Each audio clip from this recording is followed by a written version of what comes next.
Bienvenue dans Sagesse Jim Rohn, le podcast pour réussir sa vie. Personne ne t'a jamais dit que le plus grand empire qui soit ne se construit pas avec de l'argent, mais avec du vide.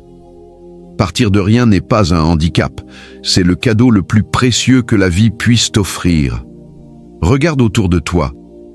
Combien de gens possèdent tout et n'ont rien? Combien de gens ont hérité d'une fortune et l'ont dilapidée? Combien de gens sont nés dans l'aisance et vivent dans la médiocrité? La question qui devrait te brûler les lèvres n'est pas « comment faire avec si peu », mais plutôt « pourquoi ceux qui ont tout échouent et pourquoi ceux qui n'ont rien finissent par tout avoir ?» Prépare-toi, car ce que tu t'apprêtes à entendre va bouleverser ta définition même de la réussite. Nous allons déconstruire le mythe selon lequel il faut des moyens pour bâtir.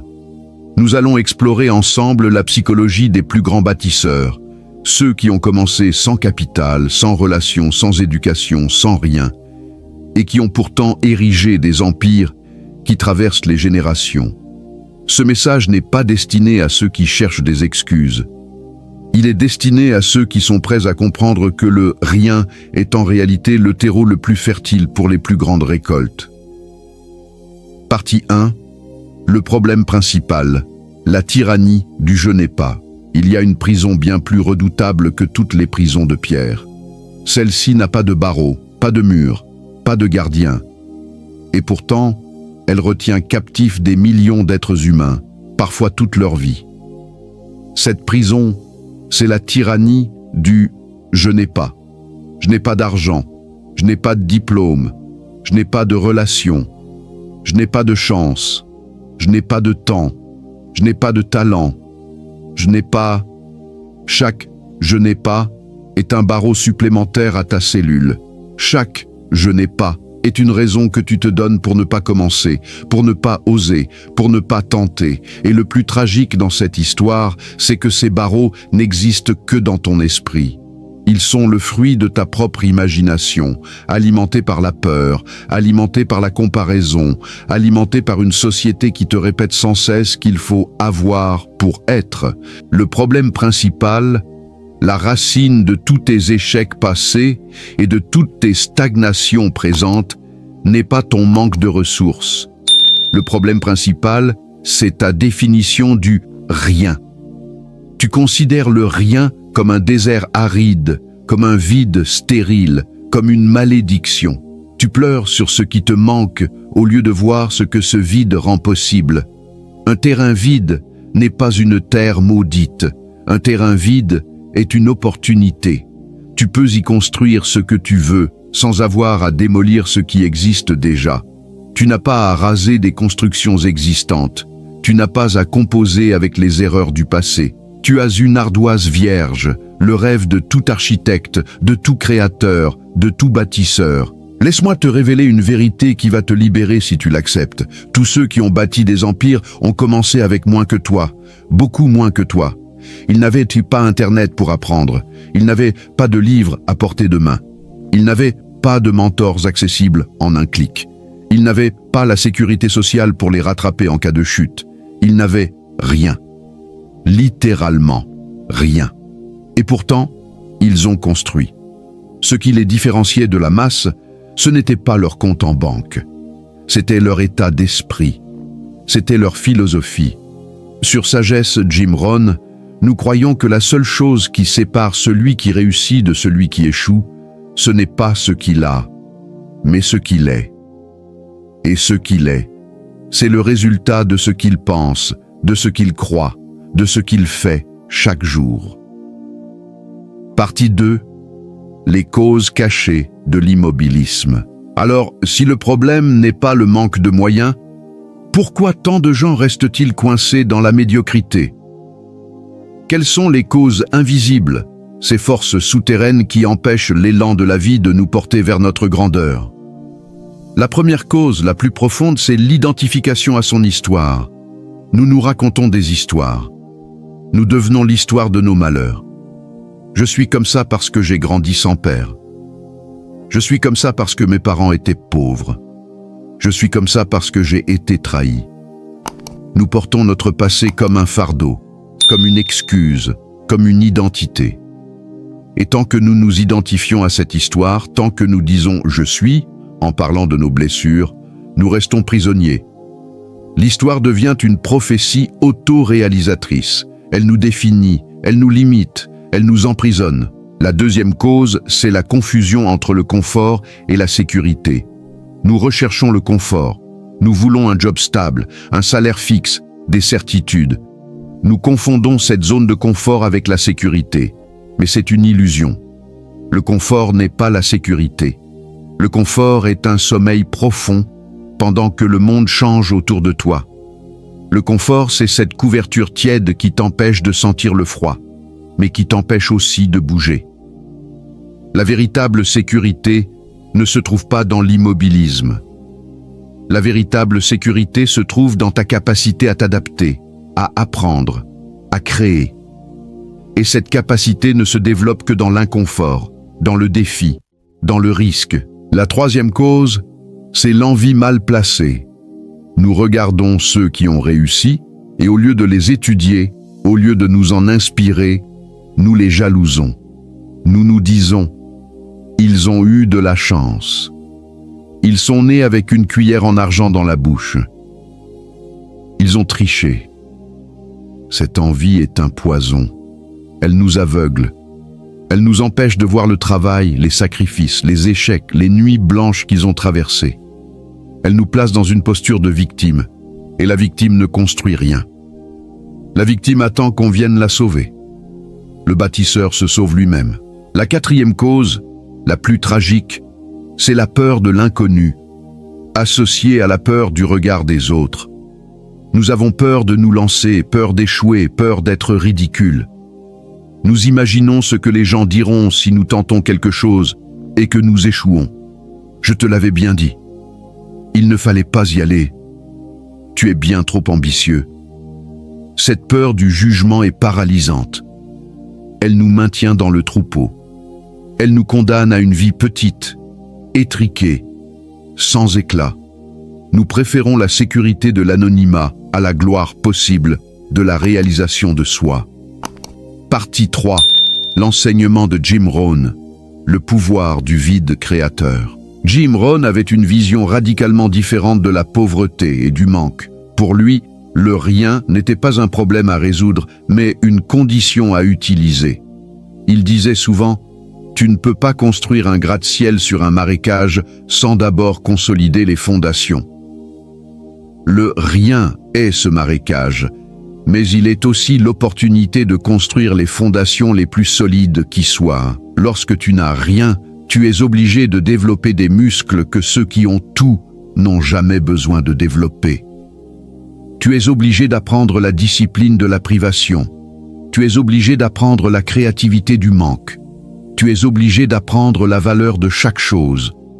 Ces muscles, une fois développés, deviennent tes plus grands atouts. Ils deviennent la base inébranlable sur laquelle tu pourras construire n'importe quoi. Jim Rohn utilisait la métaphore du cultivateur. Pour qu'une graine pousse et devienne un arbre majestueux, elle a besoin de terre, d'eau, de soleil. Mais elle a aussi besoin de vide. Si la forêt est trop dense, si les arbres sont trop serrés, aucun ne peut atteindre sa pleine stature. Ils s'étouffent mutuellement. Le vide est nécessaire à la croissance. Le vide permet à la lumière de passer. Le vide permet aux racines de s'étendre. Ne pleure pas sur ton vide. Réjouis-toi. C'est l'espace que la vie te donne pour déployer tes branches. Il enseignait aussi un principe fondamental. La moisson est fonction de la semence, pas du terrain. Tu peux avoir le terrain le plus riche du monde. Si tu ne sèmes rien, tu ne récolteras rien. Tu peux avoir un terrain aride, rocailleux, ingrat. Si tu sèmes avec intelligence, avec persévérance, avec passion, tu finiras par récolter.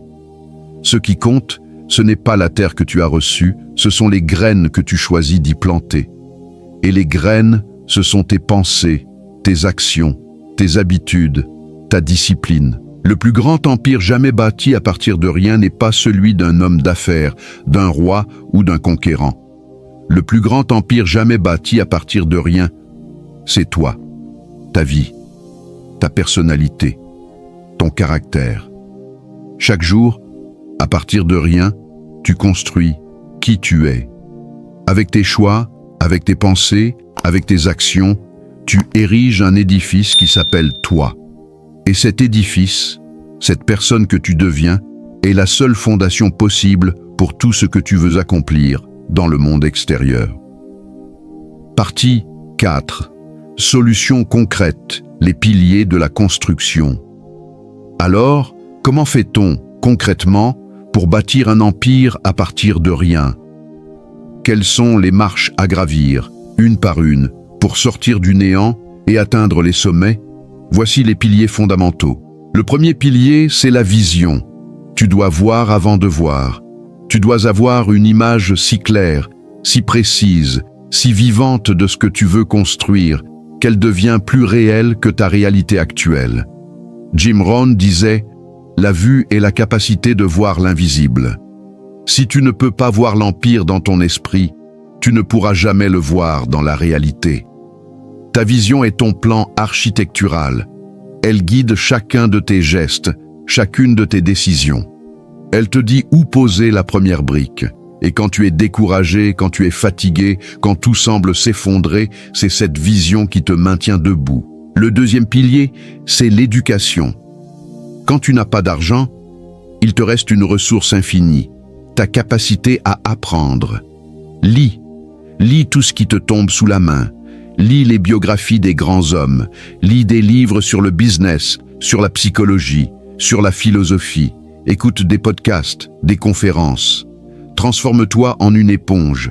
Chaque connaissance que tu acquiers est une brique de plus pour ton empire. Chaque compétence que tu développes est un outil de plus sur ta ceinture. L'éducation est le grand égalisateur. Elle ne coûte presque rien, mais elle peut tout te rapporter. Le troisième pilier, c'est l'action imparfaite. La plupart des gens attendent d'avoir un plan parfait, d'être sûr à 100%, d'avoir toutes les garanties avant de commencer. Et ils attendent toute leur vie. Le bâtisseur, lui, commence avec ce qu'il a, où il est. Il accepte que ses premières tentatives soient maladroites, imparfaites, vouées à l'échec peut-être. Mais il apprend de chaque échec. Il ajuste, il corrige, il avance. L'action imparfaite vaut infiniment mieux que la parfaite inaction. Le mouvement crée l'opportunité. Le mouvement attire la chance. La perfection, elle, n'existe que dans l'immobilité de la tombe. Le quatrième pilier, c'est la persévérance. Bâtir un empire, c'est un travail de longue haleine. Ce n'est pas un sprint, c'est un marathon. Il y aura des tempêtes, il y aura des nuits noires. Il y aura des moments où tu voudras tout abandonner, où tu te demanderas pourquoi tu as commencé, où tu envieras ceux qui ont une vie normale. C'est dans ces moments-là que la persévérance est la seule chose qui compte. Ne pas lâcher, tenir bon, encore un jour, encore un effort. La victoire appartient à celui qui dure. Sur Sagesse Jim Rohn, nous croyons que la persévérance n'est pas une question de volonté brute, mais de vision et de foi. C'est la certitude que ce que tu construis est plus important que la douleur que tu ressens. C'est la foi que la tempête passera et que le soleil brillera à nouveau sur ton empire. Partie 5. Exercice pratique de l'idée à la fondation. Nous allons maintenant passer du monde des idées à celui de la pratique. Voici 3 exercices concrets, puissants, que tu peux mettre en œuvre dès aujourd'hui pour poser les premières pierres de ton empire. Exercice numéro 1. Le rituel de la vision. Prends un carnet, pas ton téléphone, un vrai carnet, avec du papier. Installe-toi dans un endroit calme où tu ne seras pas dérangé. Ferme les yeux, respire profondément. Et maintenant, projette-toi dans 10 ans. Non pas dans 10 ans avec plus de choses, mais dans 10 ans en tant que personne. Qui es-tu? Que fais-tu? Comment est ton quotidien? Comment parles-tu? Comment marches-tu? Quel est l'impact que tu as sur le monde? Ouvre les yeux et écris tout cela. Pas en termes vagues, mais en termes précis. Décris ta vie idéale comme si tu écrivais le scénario d'un film. Plus ce sera détaillé, plus ce sera puissant. Ce texte, tu vas le lire chaque matin, pendant 30 jours. Tu vas le laisser imprégner ton subconscient. Tu vas le laisser devenir ta nouvelle réalité. Exercice numéro 2. L'école de minuit. Trouve 1 heure par jour, la plus régulière possible, pour apprendre. Jim Rohn appelait cela l'école de minuit. C'est l'école que tu te fais à toi-même, en dehors du système, en dehors du regard des autres. Pendant cette heure, tu éteins ton téléphone, tu coupes Internet et tu lis. Tu lis un livre qui te fait grandir. Tu prends des notes. Tu soulignes. Tu réfléchis. Cette heure est sacrée. C'est ton heure. C'est l'heure où tu construis les fondations. Rien ni personne ne doit l'interrompre. Fais cela pendant 1 an, et tu seras devenu une personne différente. Fais cela pendant 10 ans, et tu seras devenu une légende. Exercice numéro 3. La brique du jour. Chaque jour, tu dois poser au moins 1 brique sur ton empire. 1 seule. Mais elle doit être réelle. Cette brique peut être un appel téléphonique que tu redoutais de passer. Elle peut être une page de ton business plan que tu écris. Elle peut être une compétence que tu commences à apprendre. Elle peut être un petit investissement que tu fais. Elle peut être une rencontre que tu provoques. 1 seule action, mais une action concrète, chaque jour. À la fin de l'année, tu auras posé 365 briques. Et avec 365 briques, on construit déjà quelque chose de solide. Partie 6. La transformation mentale. Devenir le bâtisseur. Ces exercices ne sont pas que des actions, ils sont des outils de transformation intérieure. Ils changent qui tu es. Au début, tu feras ces exercices par discipline, par volonté. Mais progressivement, ils deviendront une partie de toi. Ils deviendront ta nature. Et c'est là que la magie opère. Tu ne seras plus quelqu'un qui essaie de construire quelque chose, tu deviendras un bâtisseur. Un bâtisseur ne se demande pas s'il a envie de construire aujourd'hui. Il construit parce que c'est ce qu'il est. Un bâtisseur ne se demande pas si le matériau est parfait. Il utilise ce qu'il a parce que c'est ce qu'il fait. Un bâtisseur ne s'arrête pas à la première difficulté. Il trouve un moyen de la contourner parce que contourner les difficultés est son métier. Cette transformation mentale est le véritable empire. L'empire extérieur, l'argent, le pouvoir, la reconnaissance ne sont que des conséquences, des reflets de cet empire intérieur. Construis d'abord l'empire en toi et l'empire autour de toi suivra inévitablement. C'est une loi, pas une option. Comprends cela profondément. Le monde extérieur n'est que le miroir de ton monde intérieur. Si à l'intérieur tu es chaotique, désorganisé, peureux, limité, le monde extérieur te renverra cette image. Tu vivras le chaos, la désorganisation, la peur, la limitation.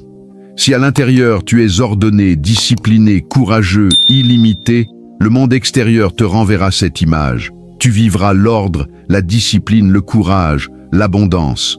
Alors, quel empire es-tu en train de construire à l'intérieur de toi? Est-ce un empire de pensées limitantes, de peurs paralysantes, de doutes destructeurs? Ou est-ce un empire de foi, de courage, de persévérance, de vision? Le choix t'appartient. Et ce choix, tu le fais à chaque instant.